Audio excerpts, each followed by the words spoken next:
Mata tajam Yeon sepertinya ingin menghantam si Humin, si paling orang merasa tenar di dunia basket.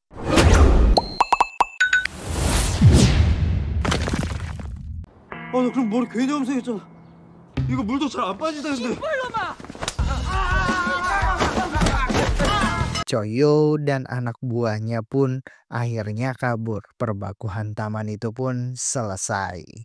Goyun meminta maaf ke Yeon karena sudah salah menilainya bahwa ini kelakuan si ahli strategi Choyo, bocah di bawah naungan bendera POC. Dengan sikap dinginnya, Yeon pergi tanpa ada kata-kata apapun. Bilang terima kasih kek ke Humin karena sudah ngebantu. Besok paginya Humin mulai masuk sekolah.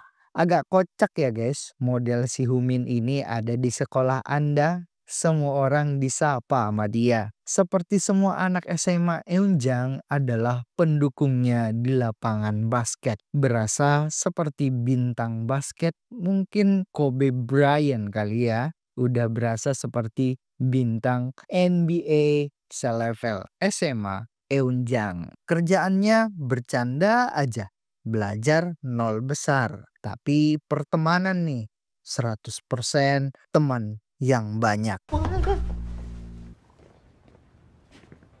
Mereka dipanggil guru BP dari insiden operasi senyap POC. Choyo dan teman-temannya mereka ternyata tidak masuk sekolah dengan alasan dihajar oleh Humin dan teman-temannya di persimpangan jalan dekat sekolah. Atau apa benar-benar Choyo ini orang dalam kayaknya? Apa karena nggak ngerjain tugas aja nih? Makanya dia alasan untuk izin tidak masuk sekolah. Mereka berempat dihukum oleh guru BP, diberi tugas akhir pekan untuk menjadi seorang sukarelawan di hari libur sekolah. Untuk kesekian kalinya, Goyun meminta maaf lagi nih ke Yeon terkait insiden kemarin. Yeon akhirnya merespon permintaan maaf itu dengan meminta maaf juga atas kesalahpahaman yang dibuat oleh Choyo. Humin yang merupakan murid nol besar dalam belajar, tapi ia adalah anak yang sangat disukai oleh murid-murid SMA Eunjang. Humin benar-benar sosok pemimpin atau berasa melindungi anak-anak SMA Eunjang, menjaga mereka, melarang yang namanya berkelahi hingga melakukan pembulian sesama murid SMA Eunjang. Sebenarnya ada satu hal yang belum diketahui oleh Yeon, yaitu perkumpulan aliansi seluruh sekolah. Aliansi sekolah ini merupakan gabungan pemimpin-pemimpin setiap sekolah yang bergabung dalam satu aliansi di bawah pemimpin yang sudah ditentukan oleh ketua-ketua aliansi yang sekarang tergabung dalam beberapa sekolah, membuat mereka sangat ditakuti dan disegani seluruh murid di Seoul, kecuali Humin. Aliansi ini dipimpin oleh Baekjin. Ada 4 sekolah yang sudah tergabung menjadi kekuatan yang besar setara SMA. Yang pertama adalah Na Baekjin dari SMA Yeol sebagai ketua aliansi dan beberapa ketua aliansi seperti dari SMA Ganghak bernama Gyeom Songjae, dari SMA Yongsun yaitu Do Songmuk dan Baek Dongha. Mereka berempat sangat berperan sebagai ketua di aliansi anak-anak SMA, ahli dalam berbaku hantam, menyeramkan dan menakutkan. Anak SMA yang mendengar anak-anak aliansi udah berasa seperti berhadapan dengan gangster di sekolahnya. Makanya Choyomin mengumpulkan handphone-handphone tersebut. Sebenarnya tujuannya untuk ia setor ke aliansi sekolah sebagai bentuk ingin bergabung. Choyo sebagai perwakilan dari SMA Eunjang untuk menjadi aliansi gabungan anak-anak SMA. Tapi semua itu sirna akibat Humin sudah masuk sekolah. Masih menjadi duri di dalam SMA Eunjang yang merasa Choyomin ini adalah sebuah mara bahaya. Semua rencana Choyo pun gagal untuk bergabung bersama aliansi sekolah. Selama masih ada Humin di SMA Eunjang, Humin tidak ingin berbuat hal-hal yang dilarang oleh sekolah. Huminlah yang akan menjaga seluruh murid-murid jika dibully oleh anak-anak sekolah lain termasuk anak-anak aliansi. Makanya kelakuannya seperti ini, aneh dan menyebalkan. Tapi semua anak Eunjang suka kepadanya. 다 잡아다가 죽여야 돼 그냥.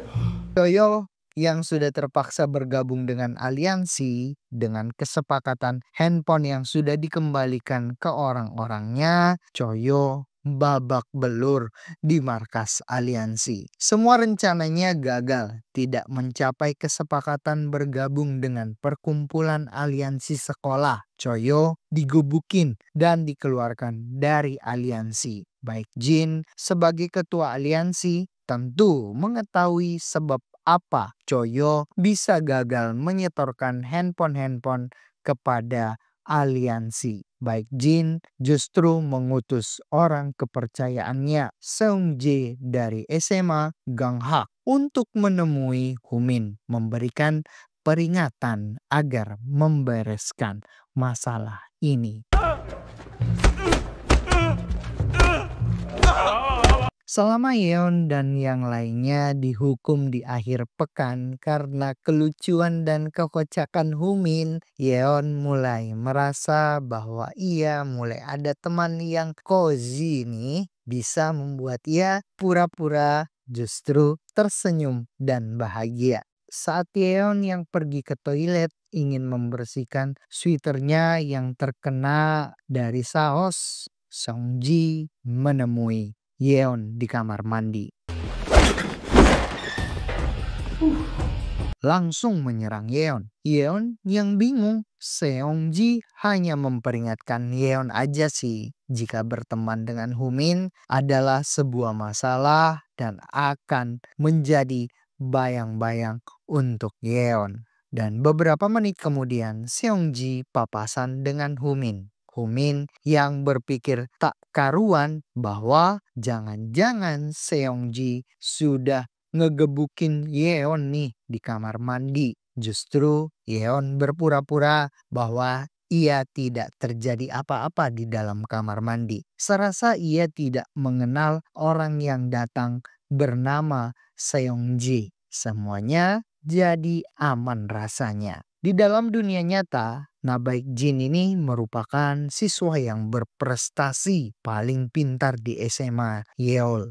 Kaya dan disukai oleh guru-gurunya. Terutama ayahnya adalah seorang pengusaha yang selalu memberikan donasi kepada sekolah Yeol. Tapi ini hanya sekedar topeng saja sih sebenarnya buat Baik Jin untuk menutupi seluruh aktivitas kotornya di grup aliansi sekolah. Baik Jin dan Humin sangat erat berhubungan dengan seluruh masalah internal di aliansi sekolah. Sepertinya ada yang ditutup-tutupi oleh Humin dan Baik Jin yang tidak semua orang tahu. Baik Jin dengan kepintaran dan kekayaan orang tuanya, ia bisa mengendalikan semuanya. Ia menghasilkan uang dari bisnis yang ia jalankan dengan memanfaatkan anak-anak yang menurut ke aliansi untuk mengumpulkan handphone-handphone anak sekolah di setiap sekolah mereka, menjual ke para mafia Korea dengan harga yang fantastis.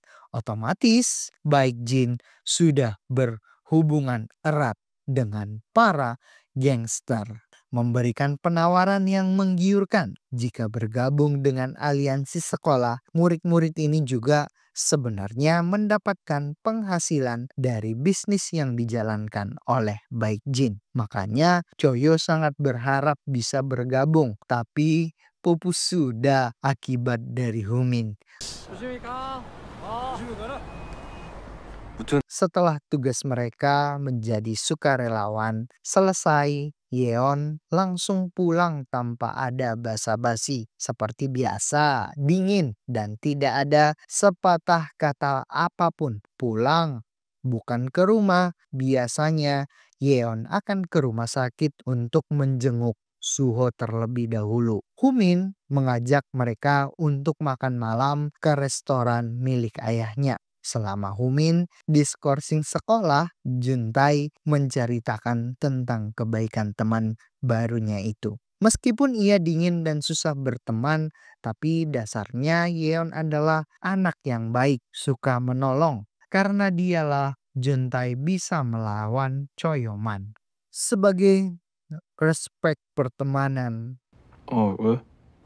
왜기 이 자식아 집에 잘 들어갔나 해서 Humin menelpon Yeon untuk memastikan ia aman sampai rumah. Humin khawatir Seongjae mengikutinya lalu menghajarnya. Yeon yang sudah di rumah sakit melihat kondisi Suho yang belum ada perubahan. Ternyata benar prediksi Humin. Seongji benar-benar membuntutinya sampai ke rumah sakit. Seongjae ternyata juga mengetahui An Suho itu siapa dan kenapa ia bisa sampai masuk rumah sakit hingga koma. Seongjae yang sepertinya menyukai gaya Yeon, mungkin Yeon adalah lawan yang sepadan. Seongjae mengajak Yeon untuk keluar rumah sakit. Apakah ini akan menjadi perbakuhan taman antara Yeon Si-eun dengan Gum Song-jae? Memanfaatkan Yeon untuk dihajar oleh Song-jae demi Humin yang menolak menjadi bagian dari aliansi sekolah. Tunggu episode berikutnya. Terima kasih sudah menonton cerita NSTP. Untuk episode selanjutnya akan kita taruh di deskripsi ya. Dan jangan lupa like, komen, dan subscribe channel ini agar kami bisa menyajikan cerita-cerita yang lebih menarik dan bye-bye.